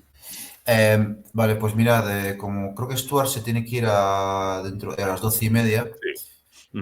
Creo que, fijaros que todavía puede haber muchas cuestiones que debatir y no se descarta que se vuelva a hacer un debate dentro de un tiempo, o sea, sería muy interesante. Bien, yo propongo que la última cuestión a abordar sea, vamos a tratar de hacer un 2 por 1, ¿vale? Un 2 en 1. Claro, a mí otra cosa que me ha comentado insistentemente Alfonso es que la teoría monetaria moderna al final es keynesianismo. Eso, yo no sé si es un elogio o un desprecio, no tengo ni idea. No sé si decir que no. No significa que sí que no. Y en el intercambio de tweets que hubo entre Santiago Armesía, que bueno, aprovecho para decirlo, que es bueno, no sé qué cargo ocupa, pero es el líder de la Asociación Vanguardia Española, donde está Alfonso, a mí me dijo que no era marxista y efectivamente no lo es. Efectivamente no lo es. La cuestión es si la TM dice, porque eso también insiste mucho Stuart, que la TMM no es incompatible con el marxismo, excepto donde el marxismo coge, que es una cuestión monetaria. Entonces, esto no es una cuestión de que sea algo peyorativo o no, es simplemente que parece por interés científico. Alfonso, tú dices que, o sea, ¿podrías argumentar por qué la TMM es keynesiana? Vamos a ver, el marxismo, vamos a hablar tanto de varias teorías para que nos ubiquemos un poco. Eso es lo que yo quiero, eso es lo que yo quiero. A ver, el marxismo, debido también a la época en la que fue formulado, pues lógicamente tiene, a juicio seguramente de Stuart, y tampoco estaría errado, porque es verdad, vamos a decir las cosas como son, tiene sesgos clásicos, lógicamente, porque el marxismo toma elementos, por ejemplo, de Ricardo, de Say, incluso de Adam Smith también. Elementos como el precio natural de Adam Smith, el tema del valor trabajo de Ricardo, el tema de la ley de Say, de la oferta. Tienes en el marxismo, y yo considero que ni siquiera eso per se es malo, porque es que realmente de los economistas clásicos se puede aprender mucho, y lógicamente, porque al final ellos fueron los primeros que establecieron teorías, por decirlo así, más doctrinarias y más basadas hasta cierto punto en la realidad, aunque hasta cierto punto, claro, porque la economía siempre es como es una ciencia social, aunque bueno, desde el materialismo filosófico de Gustavo Bueno la consideramos una ciencia, por decirlo así, beta operatoria, es decir, una ciencia que no tiene un cierre categorial porque no tiene fundamentos, por decirlo así, o no tiene universales que los acepten todos los integrantes de esa ciencia. Claro, indudablemente, por ejemplo, nosotros, Stuart y yo ahora mismo estamos teniendo un debate económico porque hay cuestiones en las que no estamos de acuerdo. Realmente, de base no estamos de acuerdo en ciertas cuestiones que los dos consideramos que son, hasta cierto punto, realidades. ¿Qué ocurre? La economía, al final, es muy difícil que pueda cerrarse categorialmente porque al estar, de alguna manera o de otra, tan a expensas de los movimientos y las transacciones continuas y constantes de los seres humanos en el mundo, que es enorme además, pues lógicamente hace muy difícil que para que a lo mejor cosas que para él son evidentes, para mí lo sean y viceversa. Y por eso al final hay tantas diferencias entre los economistas, cosa que no ocurre en otras ciencias, particularmente en las ciencias físico-naturales. En las ciencias físico-naturales sí hay universales o sí hay fundamentos que son aceptados por la inmensa mayoría. En economía, hasta las cosas más básicas nos ponemos a debatir, lo que demuestra que es una ciencia pues, que efectivamente está en un grado inferior a otras, pero eso no implica que sea una ciencia mala o que sea una ciencia negativa o que sea una ciencia a la que hay que renunciar, todo lo contrario.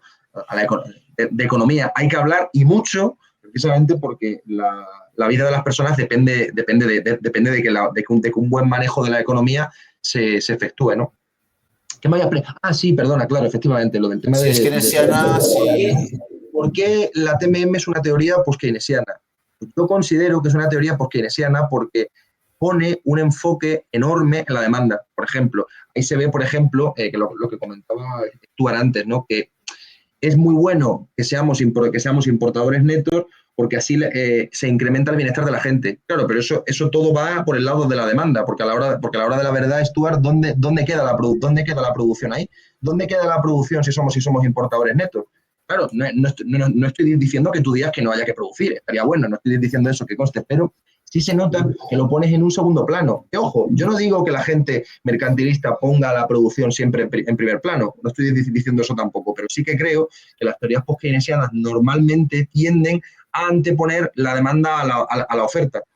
Mientras que generalmente las teorías neoclásicas lo que suelen hacer es generalmente anteponer la oferta a la demanda. Realmente las dos partes de la ecuación son esenciales y de hecho las dos deben tener un enfoque clarísimo, ¿no? Y los gobiernos deben tener un enfoque en las dos clarísimo, ¿no? Porque evidentemente las dos son clave. Pero yo sí creo particularmente que países que tienen un nivel de desarrollo más reducido se tienen que enfocar más que en la demanda en la producción, porque son países que de base producen poco.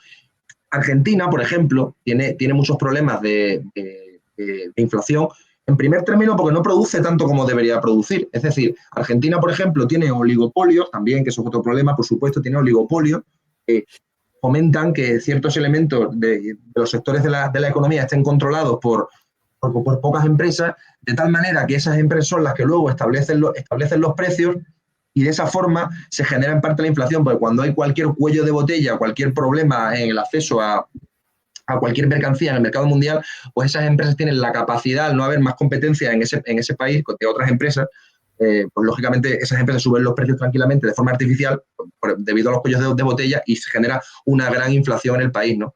Entonces, claro, evidentemente eso es un gran problema, pero como digo, precisamente eso se soluciona con un enfoque mayor en la producción, para que se produzca más y mejor y de forma más eficiente. La forma de solucionar la inflación, más allá de aplicar, como has comentado, porque evidentemente la política monetaria para solucionar la inflación es casi inútil. Puede tener un papel, desde luego, bueno, de hecho en Europa se ha reducido algo la inflación, por ejemplo, evidentemente. En España hace relativamente poco teníamos un 10% de inflación interanual y ahora estamos entre los países europeos con menos inflación, ¿no? En el último año, ¿no? Entonces, bueno, algo de utilidad puede tener, pero al final es que también hay que entender que los países europeos nos movemos en márgenes de inflación muy reducidos. El país que tiene más inflación en nuestro continente creo que es Hungría, bueno, y Turquía también, pero bueno, como Turquía no está en la Unión Europea, vamos a obviarlo en el coloquio, porque tampoco nos interesa para este tema. Y Hungría, dentro de los países europeos, pues tendrá a lo mejor una inflación cercana al 20%, más o menos, 17, 18, pero eso comparado con la inflación de Argentina, que andará por el 100 y pico por ciento, pues hombre, claro, es muy diferente, ¿no?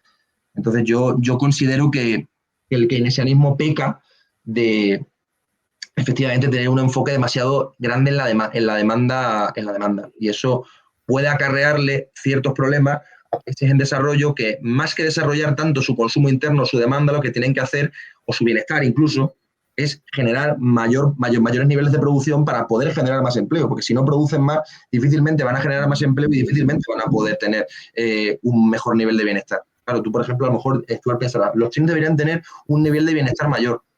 Claro, esa es opinión tuya, respetable, por supuesto, y yo en parte también la comparto. Lo que sí creo es que, lógicamente, China, al ser un país con tanta población, no es tan sencillo dotar a ese país de los medios para poder otorgarle gran bienestar a todo el mundo. Por eso, las políticas de bienestar, desde luego que sí, pero hay que alcanzar cierto nivel de desarrollo para aplicarlas masivamente. Claro, en nuestro país, por ejemplo, en los años 80 empezó a implementar ya políticas de bienestar mucho más elevadas que en la época franquista. Con razón, lógicamente ya habíamos alcanzado cierto nivel de desarrollo y eso era relativamente aplicable, y de hecho era aplicable y ha funcionado, menos lógicamente porque nada es perfecto, pero no porque sea perfecto hay que renunciar a ello, eso estaría bueno, pero es eso que lo que digo, que Vale. digo simplemente que al final el tema de bienestar es importante, pero no siempre es sencillo que las políticas de bienestar sean solventes en según qué países. Vale. Bueno, bien, entonces insisto, que sea keynesiana o post-keynesiana, eso no es ni un elogio ni un desprecio, esto es una cuestión que tiene un interés científico. Yo, de hecho, no sé contestar esa pregunta. ¿Podrías tú contestar eso, Stuart? Y si tienes tiempo, explicarnos si es compatible la TM con el marxismo. Bueno, a ver, si quieres empiezo por esta última y la despejamos. Sí, Vale. Yo creo que sí. O sea, quiere decir que el marxismo es una crítica y un análisis del capitalismo, básicamente, ¿no? Luego hay, evidentemente, y tiene una raigambre clásica, evidentemente, de parte de Ricardo, efectivamente, es la mayor influencia, ¿no?, de Marx. Pero y lo que está investigando la teoría monetaria moderna es el sistema monetario. Eso te permite entender una institución crítica del capitalismo, de una economía monetaria de producción, porque vivimos en una economía monetaria de producción, no en una economía de cazadores-recolectores, sino que vivimos en una economía monetaria, ¿no? Y el capitalismo es una economía monetaria. Y también te puede ayudar a entender, si estás interesado en una transición hacia el socialismo o hacia otro modelo de producción, digamos, el poder que tendría el Estado para hacer esa transición posible, porque realmente lo que hoy tenemos es un Estado capitalista, ¿no? Es un Estado capitalista que ha creado unas instituciones favorables al capital y entre ellas pone las instituciones monetarias al servicio del capital, ¿no? Entonces, bueno, yo creo que sí, que te ayuda. Ahí está el trabajo de Carlos García, que llama socialismo fiduciario. No me gusta ese término demasiado, pero bueno, él ha hecho un libro sobre, ¿no?, cómo se podría asegurar una transición al socialismo a partir de un entendimiento de las posibilidades que te ofrece un entendimiento en las instituciones monetarias. Y si quieres hacer otro sistema económico, tienes que entender, ¿no? O sea, de hecho, cómo empieza el capitalismo, pues empieza con la centralización de las haciendas públicas, por ejemplo, ¿no? Es un mecanismo de creación, además, de desempleo. Los impuestos sirven para crear el proletariado, ayudan a crear el proletariado, ¿no? Pero no, yo no los considero incompatibles. Responden a preguntas distintas. Son programas de investigación distintos, pero no son incompatibles. Por eso a veces me sorprenden las reacciones de algunos marxistas un poco hostiles, ¿no? Que me parecen un poco sorprendentes. No todos los marxistas, pero hay marxistas como Alain Parguet y otros marxistas que han tomado interés por la teoría monetaria moderna y que bueno, creen que enriquece el debate, ¿no? Así es keynesiana, pues keynesiana, bueno, yo creo que hay personas que los tres grandes impulsores de la teoría monetaria moderna fueron Warren Mosler, Randall Wright y Bill Mitchell. Warren Mosler era un banquero, un polímata, un ingeniero, tenía una empresa de coches de carreras, es un tío brillante, una rara avis, una especie de Leonardo da Vinci del siglo XXI, ¿no? Que te monta un banco, te monta una empresa de coches de carreras, que es una persona con una inteligencia inaudita, o cuando hablas con él te das cuenta de la capacidad que tiene de simplificar el análisis de esos problemas complejos, ¿no? Y que se dio cuenta del funcionamiento del sistema monetario a partir de su propia experiencia trabajando en banca y trabajando como trading, haciendo trading sobre deuda pública, ¿no? Y a partir de ahí entendió una serie de cosas que eran incompatibles con lo que se enseña en las escuelas. Y él no es ningún académico y no tenía ninguna inscripción doctrinal o a ningún tipo de escuela de pensamiento económico, porque él venía del ámbito de la banca. Randall Wright sí que es un post-keynesiano y se definiría a sí mismo como post-keynesiano, es discípulo de Hyman Minsky, y sí que podríamos decir que es un post-keynesiano, y Bill Mitchell es una persona de origen marxista, o sea, su educación, su formación es marxista. Él se formó, sus fuentes son pues Rosa Luxemburgo, Michal Kalecki, él bebe del marxismo y por tanto tenemos a los tres fundadores de la teoría monetaria moderna bebiendo de fuentes muy diversas, pero llegando a conclusiones similares sobre algunas preguntas, en las preguntas que se estaba haciendo la teoría monetaria moderna. Con lo cual yo creo que hay mucha cercanía en algunos postulados post-keynesianos y hay distanciamiento en otros. Yo hay unas cosas en la que discrepo con los post-keynesianos. Por ejemplo, creo que la teoría monetaria de los post-keynesianos se limita a la teoría del dinero endógeno y se olvida un poquito del papel del monopolista de la divisa, y tengo también alguna otra discrepancia, más metodología, que ahora no viene al caso, ¿no?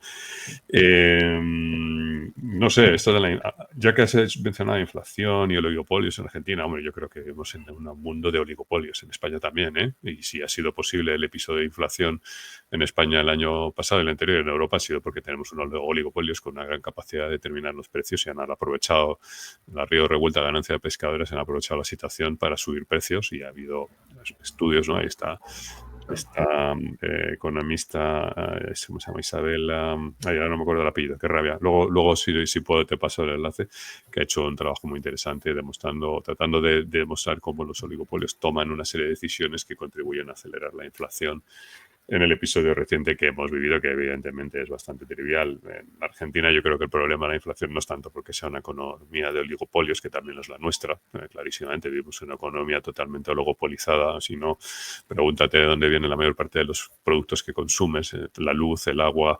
Bueno, el agua todavía en algunos sitios es público, afortunadamente, pero la luz, el teléfono, esta plataforma que estamos utilizando, ¿no? El Mercadona, en fin, vivimos una sociedad totalmente oligopolizada.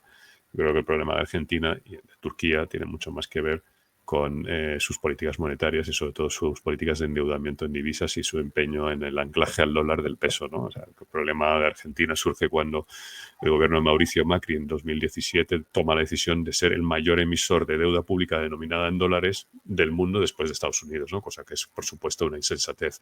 A partir de ahí llegó la catástrofe financiera que tumbó a los peronistas, que no fueron capaces de hacer un default, que es lo que tenían que haber hecho, no tuvieron el coraje o la valentía o los agallas de hacerlo, así como Néstor Kirchner sí lo hizo, ¿no? Pero Alberto Fernández es un personaje bastante endeble, flojo, en mi opinión, y al final prefirió someterse al Fondo de Miseria Instantánea, ¿no? Perdón, el Fondo Monetario Internacional, que hacer una política de asegurar o conseguir una soberanía monetaria, ¿no? Y que entendemos por soberanía monetaria básicamente entendemos por aquel Estado que emite una divisa y que no promete convertirla a la divisa en ningún otro país, ni a oro, ni a otra cosa parecida, ni tampoco emite deuda denominada en algún instrumento o alguna divisa de otro país, ¿no? Eso es lo que entendemos por soberanía monetaria, ¿no? Porque eso es lo que te permite mantener tus tipos de interés en el 0% y te permite o te evita tener que incurrir en políticas de austeridad permanente como las que tenemos que aplicar aquí en España para seguir permaneciendo en el euro, ¿no? Pero bueno, se me acaba el tiempo, así que... Pues sí, justo. Pues, Sí. se nos acaba el tiempo porque Vale. Stuart se tiene que ir. Uh-huh.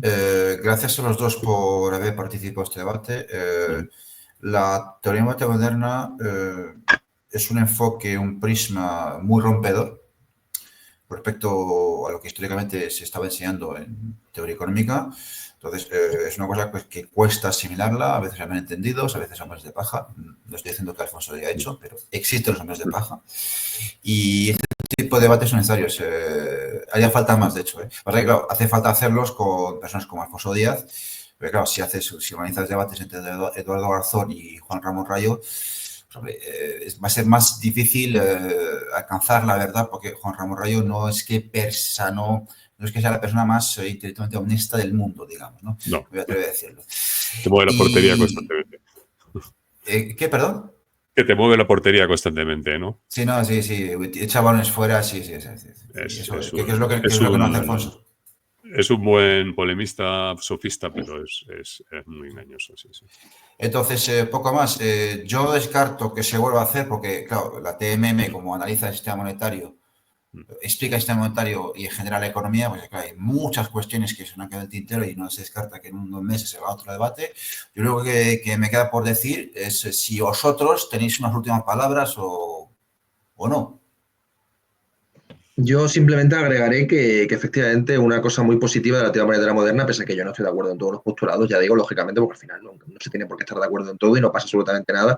Al final la teoría monetaria moderna tampoco está de acuerdo con todos los postulados del marxismo o del marxismo-leninismo o incluso del materialismo filosófico de Bueno que defendemos también en la moneda española, y eso es algo malo. O sea, lógicamente podemos estar en desacuerdo en ciertos temas, pero sí, estamos de acuerdo en temas clave, como por ejemplo no endeudarnos en moneda extranjera, tener nuestra propia divisa, tener nuestra propia soberanía monetaria, tener un banco central autónomo que no dependa del Banco Central Europeo, del sistema europeo de bancos centrales, y salir de la Unión Europea. Por lo menos con la mayoría de las personas que en España defienden la teoría monetaria moderna, porque yo sí sé que Eduardo Garzón, por ejemplo, es una persona que no defiende la salida de España de la Unión Europea. Cosa inexplicable, porque él en teoría sí defiende la soberanía monetaria, pero por lo que se ve para España no. Curiosamente, ¿no? Para España parece que no lo defiende. Para los países de África, que comentaba antes Stuart del franco CFA, ahí parece que sí la defiende para que no tengan ese anclaje al euro, ¿no? O antiguamente al franco francés, ¿no? Pero parece que para España no, ese anclaje sigue siendo obligatorio. Yo en su momento sí hablé de que a lo mejor en una salida, por desgracia, si la imponen las clases más adineradas y las clases dominantes y la élite española, probablemente sería una salida con un anclaje, yo ya lo dije, y probablemente, y no penséis que es tan extraño, si depende de cómo se desarrolle la salida, podría darse, No digo que yo lo defienda, digo que es posible. Entonces, claro, la realidad pues a veces es muy dura y desgraciadamente en lo económico generalmente las clases dominantes son las que tienen más poder para imponer su visión y las políticas que deben hacer los estados, ¿no? Porque al final los estados muchas veces sirven en buena medida a estas personas, ¿no? Como comentábamos antes, los concursos públicos y las subvenciones que se acaban llevando, y a pesar de que esas subvenciones deberían ir a personas más desfavorecidas en el mejor de los casos, ¿no? Pero bueno, tristemente así es la economía y nunca llueve a gusto de todos. Bien. Bueno, yo para concluir, bueno, gracias por la invitación a los dos, gracias por la invitación, sí, claro. En un tono educado, por supuesto, y bueno, lo de Eduardo Garzón, él no es 100% en todas las cosas, hay que decirlo, pero bueno, es un debate, o sería otro debate, y hay una serie de hipotecas políticas o de la militancia que... Familiares, ¿sabes? Familiares, claro, quizás que yo no comparto, y creo que los partidos de la izquierda española hoy en día se fueran marxistas sería una especie de sarcasmo, porque yo creo que han renunciado al marxismo y a cualquier ambición transformadora y que están allí para compañeros de viaje útiles para mantener el sistema neoliberal, básicamente. Eso es en lo que se ha convertido la izquierda española, o lo que queda de ella, ¿no? No tienen ninguna ambición transformadora. Creo que han renunciado y por eso prefieren seguir en el euro, porque crean los anclajes y las ataduras que impiden, ¿no?, una transformación de nuestro sistema productivo. Yo, por ejemplo, cuando decías que, se me olvidó decirlo, pero aprovecho para decirlo, yo no me pongo a aumentar, o sea, digo, a mejorar la oferta, ¿no?, o a trabajar sobre la oferta. De hecho, la política de empleo garantizado también es una política de oferta, pero yo he defendido en el libro que publiqué hace unos años una política pública de industrialización y de fomento, de apoyo con la banca pública, las inversiones en el sector productivo y también una potente acción de inversión en la I+D, ¿no?, digamos, en el enfoque del Estado emprendedor de Mariana Mazzucato, con lo cual sí que nos preocupan los temas de oferta, aunque es verdad que nos preocupa también cómo se gestiona la demanda, ¿no? Y bueno, y acabar diciendo que la teoría monetaria moderna es necesaria. ¿Es necesaria para qué? Pues para que no nos engañen. Para que no se engañen cada vez que gana un partido de pseudoizquierda o socialdemócrata, para decirnos, uy, no es que no podemos hacer gran cosa porque no podemos aplicar tal o cual política de gasto pública porque es que no hay recursos, no hay dinero, ¿no? O para que no te llegue un Keir Starmer y te cuente una milonga para incumplir el programa electoral con el que le ganó las elecciones, ¿no? Es decir, básicamente la teoría monetaria moderna te quita la venda de los ojos sobre muchas mentiras que nos cuentan los economistas y los políticos, ¿no? O sea, realmente, no sé, oír a Carlos Cuerpo diciendo que el año que viene España va a tener superávit primario da un poco de vergüenza ajena, ¿no? O sea, da vergüenza ajena porque parece que este señor, no sé, se ha estado dormido durante la crisis económica de 2010 y no se ha enterado absolutamente nada y no se ha enterado de cómo acabó el superávit fiscal de Zapatero, ¿no? Creo que acabó bastante mal para todos, ¿no? No sé si os acordaréis porque a lo mejor no lo visteis, pero yo sí lo viví. Sí, yo sí lo vi, sí. Tengo los datos, de hecho, en un trabajo que hice. Sí, hubo 2 años y luego ya otra vez, ya ves, déficit constante continuo. Y su gobierno consiguió un superávit fiscal y aquello acabó como acabó, ¿no? Con la mayor crisis. Justo la crisis después. Entonces, evidentemente, la teoría monetaria moderna es una herramienta para entender la realidad. Yo os invito a utilizarla para conocer la realidad. No es un programa político, no es un programa económico, aunque de ahí sí se salen una serie de recomendaciones, pero sobre todo es una herramienta para entender la realidad, ¿no? Y entender el funcionamiento del sistema monetario y no dejarse engañar por los economistas, ¿no? Eso es fundamentalmente lo más importante de la teoría monetaria moderna. Nada más. Muchísimas gracias. Vale, muchas gracias. Pues os voy a dejar muchas gracias, Alexandre. Ya quedaremos otro día para seguir el debate. Pues los podemos dejar aquí. No añadiré más porque Stuart tiene algo de prisa. Simplemente que no se descartará organizar otro debate para profundizar más en los detalles. Y de nuevo, gracias a los invitados y nos vemos en el siguiente vídeo. Hasta pronto. Venga, chao. Hasta luego.